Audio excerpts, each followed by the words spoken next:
आज की कहानी घमंड।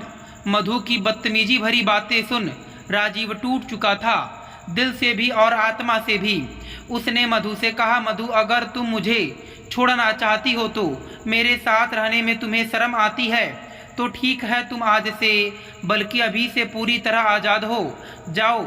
बस फिर क्या था, मधु राजीव से तलाक लेकर अलग हो गई। मधु इस कदर पद और पैसे के घमंड में भर चुकी थी कि उसे राजीव एक साधारण मिडिल क्लास का लड़का था। वह पढ़ा लिखा जरूर था, लेकिन किस्मत ने उसे कभी किसी अच्छी नौकरी का तोहफा नहीं दिया। जैसे तैसे वह छोटे मोटे ट्यूशन पढ़ाकर घर चलाता था। राजीव जहां बच्चों को ट्यूशन पढ़ाने जाता था, वहीं बगल के घर में रहती थी मधु। मधु भी एक मिडिल क्लास परिवार से ही थी। आम लड़कियों की तरह पढ़ाई में भी बहुत अच्छी नहीं थी, लेकिन उसके सपने बहुत बड़े थे। मधु का सपना था कि वह सरकारी अफसर बने, लेकिन उसकी मेहनत में वो धार नहीं थी। बिना पढ़े लिखे ही सरकारी नौकरी की इच्छा थी उसे। राजीव ने जब मधु को पहली बार देखा तब वो उसकी सादगी पर फिदा हो गया था। मधु भी धीरे धीरे राजीव के सरल स्वभाव से जुड़ती चली गई। प्यार परवान चढ़ा और दोनों ने घर वालों की सहमति से शादी भी कर ली। शादी के बाद एक दिन मधु ने राजीव से कहा, राजीव मैं सरकारी नौकरी करना चाहती हूँ, लेकिन मुझे गाइडेंस चाहिए। मधु की इच्छा जान, उसके सपनों को जान राजीव ने बिना एक पल भी सोचे कहा, मधु मेरे रहते हुए तुम परेशान क्यों हो रही हो? मैं हूं ना, मैं तुम्हारा सपना पूरा करूंगा। बस तुम मेहनत करो। अब से तुम्हारी कामयाबी ही मेरी जीत होगी। तुम्हारा सपना मेरा सपना। अब मैं भी तुम्हें एक सरकारी अफसर के रूप में देखना चाहता हूँ। राजीव ने कहने को तो मधु से कह दिया कि वह उसे सरकारी अफसर बनाएगा, लेकिन कैसे? वह तो खुद बेरोजगारी का मारा था। इधर उधर ट्यूशन पढ़ाकर घर का खर्च निकालता था। ऊपर से मधु के सपने पूरा करना राजीव के लिए टेढ़ी खीर के बराबर थी। फिर भी उसने जी जान लगा दिया। जहां वह 2-3 बैच ट्यूशन पढ़ाता था, अब वह 5 से 7 बैच ट्यूशन पढ़ाने लगा और कुछ पैसे इकट्ठे कर उसने मधु का कोचिंग में एडमिशन करवाया। उसके लिए किताबें खरीदी, लेकिन जितनी मेहनत राजीव मधु के सपने को लेकर करता, मधु उसका आधा भी नहीं करती। और पूरे साल की पढ़ाई के बाद, कोचिंग के बाद भी एग्ज़ाम देने पर मधु फेल हो गई और रोते हुए राजीव से बोली, राजीव घर के कामों से मुझे फुर्सत नहीं मिलती कि मैं ढंग से पढ़ाई भी कर सकूं। राजीव को भी लगा कि शायद मधु सही कह रही है। राजीव से जितना भी हो सकता था वह घर के कामों में भी मधु की मदद करता था, लेकिन उसने कभी भी मधु को या उसके सपने को टूटने नहीं दिया। राजीव खुद रात रात भर जाग कर उसे पढ़ाता, पुराने पेपर्स लगाकर देता, मार्क टेस्ट लेता और आखिरकार राजीव की लगन और मेहनत के चलते मधु पास तो हो गई। लेकिन अब बारी थी इंटरव्यू की। इंटरव्यू तो था मधु का, लेकिन तैयारी राजीव को करनी थी, क्योंकि मधु 4 लोगों के सामने इंटरव्यू देने के नाम पर सहज नहीं हो पा रही थी। राजीव समझ गया और पैसे के तंगी के बावजूद भी उसने कुछ लोगों को घूस देकर मधु का इंटरव्यू क्लियर करवाने के लिए भी कर्ज लिया, सिर्फ इसलिए कि मधु की मेहनत रंग ला सके, उसका सपना पूरा हो सके।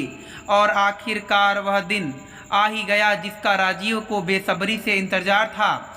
धीरे धीरे मधु का चयन एक सरकारी विभाग में हो गया। वो अब एक अफसर बन चुकी थी। पहले दिन जब मधु यूनिफॉर्म पहनकर ऑफिस गई तो राजीव की आंखों में आंसू थे खुशी के। अपने आंसुओं को पोंछते हुए उसने मधु से कहा, मधु तुमने कर दिखाया, तुम्हारा सपना पूरा हो गया। मधु आज मैं बहुत खुश हूँ, अब लोग मुझे तुम्हारे नाम से जानेंगे। राजीव की बातें सुन मधु मुस्कुरा कर रह गई। धीरे धीरे जैसे दिन निकलता गया, मधु का स्वभाव भी बदलने लगा। अब उसके सरकारी नौकरी का घमंड धीरे धीरे रिश्तों पर भारी पड़ने लगा। मधु को अब अपने अफसर होने का नशा इतना चढ़ गया था कि वो अब राजीव को नज़रअंदाज करने लगी। उससे चिढ़ने लगी थी कि अब राजीव की बातें उसे बुरी लगने लगी। राजीव के साथ बैठना, बातें करना, सब कुछ उसे खराब लग रहा था। यहाँ तक कि कई बार उसने राजीव से कहा भी कि राजीव, तुम पूरे दिन करते ही क्या हो?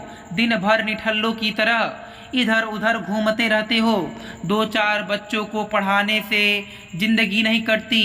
न ढंग की नौकरी है, न कोई स्टेटस। लोग क्या सोचते होंगे कि एक अफसर की बीवी का पति बेरोजगारों की तरह ट्यूशन पढ़ाता है। मधु की बातें सुन राजीव हैरान हो गया। ऐसा लगा जैसे किसी ने उसे बिजली का झटका दिया हो। मधु की बात से राजीव को बहुत तकलीफ हुई, फिर भी वो चुप रहा, कुछ भी नहीं बोला।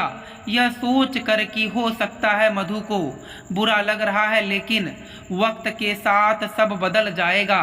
इधर राजीव भी अपनी नौकरी के लिए एग्ज़ाम देता, पास भी हो जाता, पर हर बार किसी न किसी कारण से उसकी नौकरी रह जाती। शायद उसकी किस्मत ही उसके साथ नहीं थी। लेकिन राजीव की यह मेहनत, यह संघर्ष मधु को नहीं दिखता।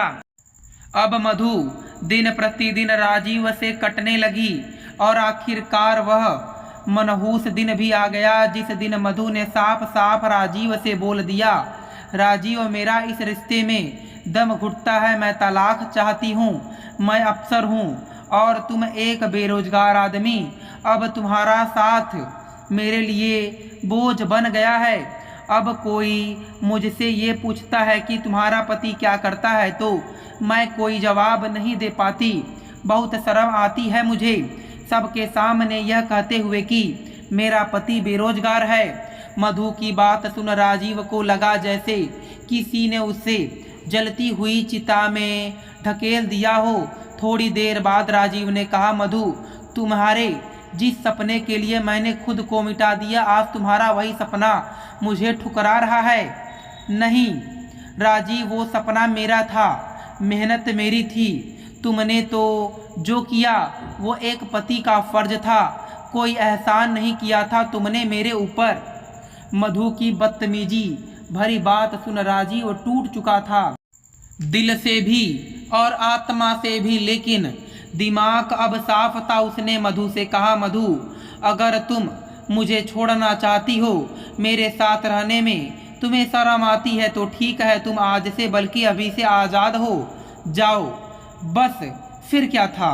मधु राजीव से तलाक लेकर अलग हो गई और खुद को समाज में एक सशक्त महिला के रूप में दिखाने लगी। और मधु इस कदर पद और पैसे के घमंड में भर चुकी थी कि उसे यहाँ तक पहुँचने के लिए वो त्याग, वो संघर्ष, वो राजीव ने जो कुछ किया उसके लिए कुछ नहीं था, सब कुछ भूल चुकी थी। अपने ऑफिस में जूनियर स्टाफ से बदतमीजी से बात करती, खुद को पति को छोड़ने को साहसिक निर्णय बताते हुए औरतों में मिसाल बनती और इंटरव्यू में अपने संघर्ष की झूठी कहानियां गढ़ती। पर मधु का ये घमंड अब राजीव को भी खलने लगा था, क्योंकि मधु सबके सामने खुद को महान और राजीव को गिरा हुआ पत्नी के पैसे पे पलने वाला बताती, जो कहीं ना कहीं राजीव के लिए असहनीय था। मधु के हरकतों से परेशान आखिरकार न चाहते हुए भी राजीव ने फैसला किया कि अब मैं चुप नहीं रहूँगा। बहुत सहली अपनी बदनामी, बहुत दिखा दिया इंसानियत। अब धीरे धीरे राजीव ने खुद को पूरी तरह बदलना शुरू किया। वो सरकारी परीक्षाओं की तैयारी में जुट गया। उसकी मेहनत, अनुभव और दृष्टिकोण ने उसे सफलता दिलाई और आखिरकार 1 साल बाद उसका चयन एक प्रतिष्ठित सरकारी सेवा में हुआ। मीडिया में उसके संघर्ष की कहानी वायरल हो गई। वो आदमी जिसने अपनी पत्नी को अफसर बनाया और खुद बना मिसाल। एक दिन मधु का ट्रांसफ़र भी उसी शहर में हो गया जहां राजीव पोस्टेड था। अब राजीव उससे ऊंचे पद पर था, शहर में उसकी इज्जत थी, पहचान थी। संयोग से दोनों एक साथ उसी ऑफिस में काम करने लगे। एक दिन जैसे ही मधु का सामना राजीव से हुआ, वह शक पका गई। राजीव ने उससे केवल इतना ही कहा, पहचानती हो मुझे? मैं वही राजीव हूँ जो कभी तुम्हारा बोझ था।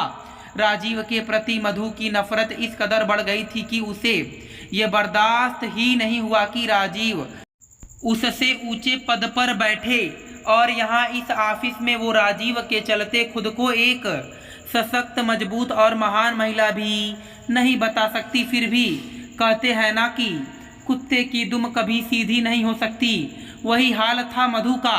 अब वो ऑफिस में सबसे ये कहने लगी कि राजीव घूस देकर यहाँ तक आया है। जैसे ही ये खबर राजीव के पास पहुंची, उसने भी तुरंत उन सभी कागजों को इकट्ठा किया जिसके चलते मधु यहाँ तक आई थी।